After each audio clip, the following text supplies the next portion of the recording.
afin d'assurer le maintien permanent en bon état d'exploitation de divers édifices, parcs et espaces publics. Le gouvernement a mis en place une agence.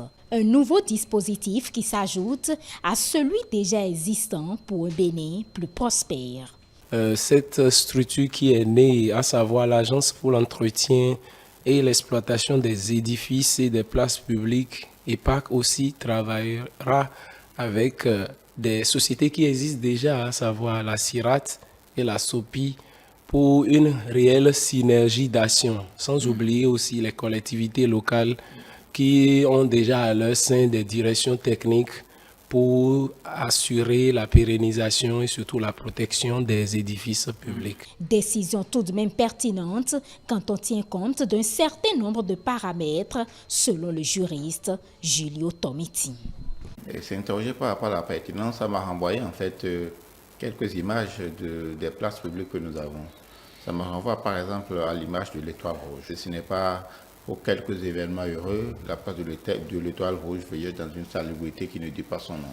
La place Tofa Ier à Porte-Nouveau, la place Goro d'Abomey, pour ne citer que ceux-là. Ceux qui sont un peu dans le septentrion parleront sans doute de ces autres édifices que nous avons. Et quand on voit l'investissement qui a été consenti dans la réhabilitation d'un certain nombre de places, la rénovation ou les nouveaux édifices qui ont été mis en place, et on doit s'interroger de qu'est-ce que nous faisons, qu'est-ce que nous devons faire quand même pour maintenir en fait un état de salubrité ou un entretien qui fait que dans 10 ans, dans 20 ans, ces édifices-là puissent avoir le même éclat qu'ils n'ont aujourd'hui.